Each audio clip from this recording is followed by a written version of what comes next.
ಯಡಿಯೂರಪ್ಪನವರು ಕೂಡ ಈ ವಿಚಾರದಲ್ಲಿ ಪ್ರತಿಕ್ರಿಯೆಯನ್ನು ಕೊಟ್ಟರು. ಸಂಸದರಾದಂಥ BY ರಾಘವೇಂದ್ರ ಅವರು ಕೂಡ ಈ ವಿಚಾರದಲ್ಲಿ ಪ್ರತಿಕ್ರಿಯೆಯನ್ನು ಕೊಟ್ಟಿದ್ದಾರೆ. ಏನು ಹೇಳಿದ್ದಾರೆ? ರಾಜ್ಯದಿಂದ 5 ಸಚಿವರಿದ್ದಾಗಿದ್ದಾರೆ. ಮುಂದಿನ ದಿನಗಳಲ್ಲಿ ರಾಜ್ಯದ ಅಭಿವೃದ್ಧಿಗೆ ಅನುಕೂಲ ಆಗಿದೆ. ಸೊ ದೆಹಲಿಯಲ್ಲಿ ಮಾಜಿ CM ಯಡಿಯೂರಪ್ಪನವರು ಹೇಳಿಕೆಯನ್ನು ಕೊಟ್ಟಿದ್ದಾರೆ. ರಾಘವೇಂದ್ರ ಅವರಿಗೆ ಮುಂದೆ ಅವಕಾಶ ಸಿಗುತ್ತೆ ಅನ್ನುವಂಥ ವಿಶ್ವಾಸವನ್ನು ಯಡಿಯೂರಪ್ಪನವರು ವ್ಯಕ್ತಪಡಿಸಿದ್ದಾರೆ. ಇನ್ನೊಂದು ಕಡೆಗೆ ರಾಘವೇಂದ್ರ ಅವರು ಹೇಳ್ತಾರೆ, ನನಗೆ ಸಚಿವ ಸ್ಥಾನದ ನಿರೀಕ್ಷೆ ಇರಲಿಲ್ಲ ಅಂತ ರಾಘವೇಂದ್ರ ಅವರು ಹೇಳಿದ್ದಾರೆ. ನಿರೀಕ್ಷೆ ಇಲ್ಲದ ಮೇಲೆ ಬೇಸರ ಹೇಗಾಗುತ್ತೆ? ಜನರು ಕೆಲಸ ಮಾಡಬೇಕು, ಮಲೆನಾಡು ಸಮಸ್ಯೆಗಳನ್ನು ಬಗೆಹರಿಸಬೇಕು, ರಾಜ್ಯದ ಸಮಸ್ಯೆಗಳಿಗೆ ಪರಿಹಾರ ಸಿಗುತ್ತೆ ಅನ್ನುವಂಥ ವಿಶ್ವಾಸವನ್ನ ಪಬ್ಲಿಕ್ ಟಿವಿಗೆ BY ರಾಘವೇಂದ್ರ ಅವರು ಹೇಳಿಕೆಯನ್ನು ಕೊಡುವ ಮೂಲಕವಾಗಿ ವಿಶ್ವಾಸವನ್ನು ವ್ಯಕ್ತಪಡಿಸಿದ್ದಾರೆ.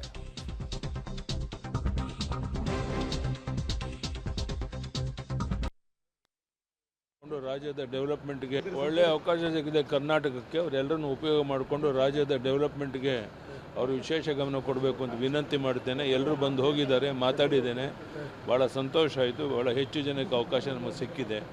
ಅದರ ಉಪಯೋಗ ಕರ್ನಾಟಕದ ಅಭಿವೃದ್ಧಿಗೆ ಅನುಕೂಲ ಆಗುತ್ತೆ ಅಂತ ನಾನು ಭಾವಿಸಿದೆ. ಪರವಾಗಿಲ್ಲ, ಇನ್ನು ಮುಂದೆ ಅವಕಾಶ. ನರೇಂದ್ರ ಮೋದಿ ಅವರು 3ನೇ ಬಾರಿಗೆ ಪ್ರಮಾಣ ಮಂತ್ರಿಯಾಗಿ ಪ್ರಮಾಣ ವಚನ ಸ್ವೀಕಾರ ಮಾಡಿದ್ದಾರೆ.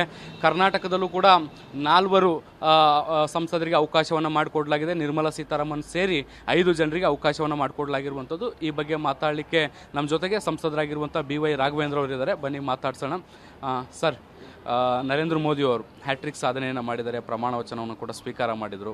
ಕರ್ನಾಟಕ ಕೂಡ ಒಂದು ವಿಶೇಷವಾದಂಥ ಅವಕಾಶ, 5 ಜನ ನಿರ್ಮಲಾ ಸೀತಾರಾಮನ್ ಸೇರಿ. ಏನು ಹೇಳ್ತೀರಿ? ತುಂಬ ವಿಶೇಷವಾದಂಥ ಒಂದು ಸಂದರ್ಭ. ಮತ್ತು ದಕ್ಷಿಣ ಕರ್ನಾಟಕಕ್ಕೆ ಹೆಚ್ಚಿನ ಆದ್ಯತೆಯನ್ನು ಕೊಟ್ಟಿದ್ದಾರೆ. ಅದರಲ್ಲೂ ವಿಶೇಷವಾಗಿ ನಮ್ಮ ಕರ್ನಾಟಕಕ್ಕೂ ಕೂಡ ಒಳ್ಳೆಯ ಆದ್ಯತೆಯನ್ನು ಕೊಟ್ಟಿದ್ದಾರೆ. 100ಕ್ಕೆ 100 ಒಂದು ಸಾಮಾಜಿಕ ನ್ಯಾಯವನ್ನು ಕಣ್ಮುಂದಿಟ್ಕೊಂಡು ಎಲ್ಲ ಹಿರಿಯರನ್ನ ಗುರುತಿಸುವಂಥ ಕೆಲಸವನ್ನು ಮಾಡಿದ್ದಾರೆ. ವಿಶ್ವಾಸ ಇದೆ, ಒಳ್ಳೆಯ ಒಂದು ಖಾತೆಗಳನ್ನು ಇವತ್ತು ನಾಳೆ ಹಂಚ್ಬೋದು. ಮತ್ತು ವಿಶೇಷವಾಗಿ ಈ ಬಾರಿ ಎರಡು ಅವಧಿಗಿಂತ ಹೆಚ್ಚಿನ ಒಂದು ಅನುದಾನ ಮತ್ತು ಶಾಶ್ವತವಾಗಿ ಕರ್ನಾಟಕಕ್ಕೆ ಸಂಬಂಧಪಟ್ಟಂಥ ಅನೇಕ ಸಮಸ್ಯೆಗಳನ್ನು ಬಗೆಹರಿಸಲಿಕ್ಕೆ ಈ ಬಾರಿ ಒಂದು ಒಳ್ಳೆಯ ರೀತಿಯಂಥ ಒಂದು ವಾತಾವರಣ ಇದೆ. ಅದು NDA ಮೈತ್ರಿಕೂಟ ಇಬ್ಬರು ಒಟ್ಟಾಗಿ, ಅದು JDS ಇರ್ಬೋದು, ನಾವಾಗಿರ್ಬೋದು, ಒಟ್ಟಾಗಿ ಅದಕ್ಕೆ ಪ್ರಯತ್ನ ಮಾಡ್ತೀವಿ. ಸರ್, ಈಗ ಕಳೆದ ಬಾರಿ BJPಗೆ ಬಹುಮತ ಇತ್ತು, ನಿಮ್ಮದೇ ಆದಂಥ ಸರ್ಕಾರ ಇತ್ತು. ಆಗಲೂ ಕೂಡ 5 ಜನ ಸಚಿವರಿದ್ದರು. ಆಗಲೂ ಕೂಡ ರಾಜ್ಯದ ಕೆಲವು ಸಮಸ್ಯೆಗಳಿಗೆ ಶಾಶ್ವತವಾದಂಥ ಒಂದು ಪರಿಹಾರ ಸಿಗಲಿಲ್ಲ. ಈ ಬಾರಿ NDA ಸರ್ಕಾರ ಇದೆ, ಇದು ನಿರೀಕ್ಷೆ ಮಾಡ್ಬೋದಾ ರಾಜ್ಯದ ಜನರು? ಹೋದ ಬಾರಿನೂ ಕೂಡ NDA ಸರ್ಕಾರ ಆಯಿತು, ಈ ಬಾರಿನೂ ಕೂಡ NDA ಸರ್ಕಾರ ಇದೆ. ಬಹುಮತ ಇತ್ತು, ಆದರೆ ಯಾವುದೇ ವ್ಯತ್ಯಾಸಗಳಿಲ್ಲ. ಅಕ್ಕಪಕ್ಕದ ರಾಜ್ಯದಲ್ಲೂ ಕೂಡ ನಮ್ಮ ಬೆಂಬಲಿತ ಸರ್ಕಾರಗಳೇ ಇರೋದ್ರಿಂದ ಈ ಬಾರಿ ಉದಾಹರಣೆಗೆ ವಾಟರ್ ರಿಸೋರ್ಸಸ್ ಸಂಬಂಧಪಟ್ಟಂತೆ ಅನೇಕ ನಮ್ಮ ಅಕ್ಕಪಕ್ಕದ ರಾಜ್ಯಗಳಿಗೂ ನಮಗೂ ವಿಶೇಷವಾದಂಥ ಸಮಸ್ಯೆಗಳಿದೆ.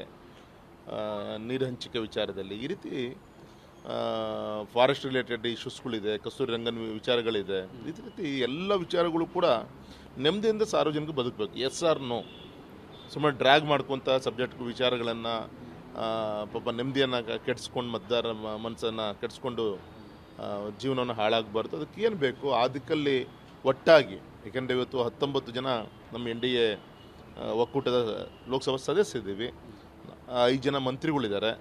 ಹಾಗಾಗಿ ಅವರೆಲ್ಲರ ಸಹಕಾರದಿಂದ ಕರ್ನಾಟಕಕ್ಕೆ ಒಂದು ಶಕ್ತಿ ತುಂಬುವಂಥ ಕಾರ್ಯವನ್ನು ಈ ಸತಿ ಮಾಡಿ. ಈಗ ನೂತನ ಸಚಿವರು ಸೋಮಣ್ಣ ಅವರು ಕೂಡ ಬಂದಿದ್ದರು, ಏನು ಮಾತುಕತೆ ಆಯಿತು ಸರ್? ಸಹಜ, ಒಂದು ಹಿರಿಯ ಅಂತ ಯಡಿಯೂರಪ್ಪನಿಗೆ ಪೂಜೆ ತಂದೆಯವರ ಒಂದು ಆಶೀರ್ವಾದನ ಪಡೆದುಕೊಂಡು ನಿನ್ನೆನೂ ಕೂಡ ಹೋಗ್ಬೇಕಾದ್ರೆ ಬಂದು ಹೋಗಿದ್ದರು. ಈಗ ಕೂಡ ಬಂದು ಅವರ ಆಶೀರ್ವಾದನ ಪಡೆದುಕೊಂಡು ಹೋಗಿದ್ದಾರೆ. ನಮ್ಮ ಸಮಾಜದ ಹಿರಿಯ ಮುಖಂಡರು ಮತ್ತು ನಮ್ಮ ಪಕ್ಷದ ಹಿರಿಯ ಮುಖಂಡರು ಅವರ ಒಂದು ಹಿರಿಯತನವನ್ನು ನೋಡಿಕೊಂಡು ಅವ್ರನ್ನ ಗುರುತಿಸುವಂಥ ಕೆಲಸವನ್ನು ಮಾಡಿದ್ದಾರೆ. ವಿಶ್ವಾಸ ಇದೆ ಅವರಿಗಿರುವಂಥ ಅನುಭವಗಳು. ಅವರು ಬೆಂಗಳೂರು ಕಾರ್ಪೊರೇಷನ್ನಿಂದ ಹಿಡಿದು ಬೆಳೆದು ಬಂದಂಥ ಒಬ್ಬ ಕಾರ್ಯಕರ್ತ. ಹಾಗಾಗಿ ಅವರದೇ ಆದಂಥ ಆಡಳಿತ ಅನುಭವ ಇದೆ. ಆ ಅನುಭವಿಸಿದ ನಮ್ಮ ರಾಜ್ಯಕ್ಕೆ, ದೇಶಕ್ಕೆ ದಾರಿ ಎಳಿತಾರೆ ನಂಗೆ ವಿಶ್ವಾಸ ಇದೆ. ಸರ್, ನೀವು ಹಿರಿಯ ಸಂಸದರು, ಸಹಜವಾಗಿ ನಿಮಗೂ ಕೂಡ ನಿರೀಕ್ಷೆ ಇತ್ತು ಈ ಬಾರಿ ಕ್ಯಾಬಿನೆಟ್ ಸೇರ್ಬೋದು ನಾನು ಅನ್ನುವಂಥದ್ದು. ಅದು ಇಲ್ಲ ಆಗಿದೆ ಈಗ, ಅದ್ರ ಬಗ್ಗೆ ಸರ್? ನಾನು ಯಾವತ್ತೂ ಕೂಡ ರಾಜಕೀಯ ಕ್ಷೇತ್ರದಲ್ಲಿ ಇವತ್ತು ಸಂಘಟನೆ, ತಂದೆಯವರ ಆಶೀರ್ವಾದ ನಾನು ಇವತ್ತೇನು ಸರ್ವಿಸನ್ನು ಮಾಡ್ತಾಯಿದ್ದೀನಿ. ಸಾಕು. ಯಾಕೆಂದರೆ ನಾನು ಹೇಳೋದು, ಒಬ್ಬ ಸಾರ್ವಜನಿಕ ಕೆಲಸ ಮಾಡಲಿಕ್ಕೆ ಮಂತ್ರಿನೇ ಆಗಬೇಕು ಅಂತೇನಿಲ್ಲ ಸರ್. ನೀವು ಶಿವಮೊಗ್ಗ ಬಂದು ಕೇಳಿ ತಾವು, ನಾವು ಕ್ಷೇತ್ರದ ಮಾಡಿದಂಥ ಅಭಿವೃದ್ಧಿ ಕಾರ್ಯಗಳಿರ್ಬೋದು. ನಂದು ಈ ಸ್ವಲ್ಪ ಉದ್ದೇಶ ಇರೋದು ಯಾರು ಮಂತ್ರಿ ಆಗ್ತಾರೆ ಯಾರು ಆಗಲ್ಲ ಇದೆಲ್ಲ ಸೆಕೆಂಡರಿ. ನನಗೆ ಆದ್ಯತೆ ಏನಂದರೆ ನಾನು ಆಗಲೇ ಹೇಳಿದಾಗೆ ನಮ್ಮ ಕ್ಷೇತ್ರದ ಶಾಶ್ವತವಂಥ ಸಮಸ್ಯೆ ಬಗೆಹರಿಬೇಕು. ಅದು ನನ್ನ ಮುಖ್ಯವಾದಂಥ ಉದ್ದೇಶ. ಅದರಲ್ಲೂ ಫಾರೆಸ್ಟ್ ರಿಲೇಟೆಡ್ ಇಶ್ಯೂಸ್ಗಳು ಸಾಕಷ್ಟಿದೆ. ಹಾಗೆ ನಾನು ಕೆಲಸ ಕಾರ್ಯ ಚುನಾಯಿತ ಪ್ರತಿನಿಧಿ ಅಂದರೆ ಕ್ಷೇತ್ರದ ಜನರ ಒಂದು ಸಮಸ್ಯೆಗಳನ್ನು ಬಗೆಹರಿಸುವಂಥ ಒಂದು ಆದ್ಯತಾ ಕ್ಷೇತ್ರ ಅದು. ಅದಕ್ಕೆ ಮಂತ್ರಿ ಆದರೇನು, ಒಬ್ಬ ಚುನಾಯಿತ ಪ್ರತಿನಿಧಿ, ಒಬ್ಬ ಸಂಸತ್ ಸದಸ್ಯನಾಗೂ ಕೂಡ ಸಾಲ್ವ್ ಮಾಡಲಿಕ್ಕೆ ಅವಕಾಶಗಳಿದೆ, ಮಾಡ್ತೀನಿ ಅದಕ್ಕೆ. ಹಿರಿತನ ಬರ್ತಾ ಹೋದಂಗೆ ಸಹಜವಾಗಿ ಒಂದು ನಿರೀಕ್ಷೆ ಇರುತ್ತೆ. ಉದ್ದೇಶ ಪೂರ್ವಕವಾಗಿ ಬಿಟ್ರ ಅಥವಾ ನಿಮ್ಮ ಕನ್ಸಲ್ಟೇಟ್ ಮಾಡ್ತಾ ಇಲ್ವಾ ನಿಮ್ಮ ಸೀನಿಯಾರಿಟಿನ ಅಂತ? ಇಲ್ಲ, ಒಂದು ಏನಾಗುತ್ತೆ ಅಂದರೆ ಇವತ್ತು ಲಕ್ಷಗಟ್ಟಲೆ ಕಾರ್ಯಕರ್ತರು ಹಗಲು ರಾತ್ರಿ ಪಕ್ಷಕ್ಕೋಸ್ಕರ ಕೆಲಸ ಮಾಡ್ತಾ ಇದ್ದಾರೆ. ನಮ್ಮಂಥ ಕಾರ್ಯಕರ್ತರಿಗೆ ಸಂಸತ್ ಸದಸ್ಯನಾಗಿ ಸ್ಪರ್ಧೆ ಮಾಡುವಂಥ ಒಂದು ಅವಕಾಶ ಸಿಕ್ಕಿದ್ರೆ ನನ್ನ ಸೌಭಾಗ್ಯ ನಂದು.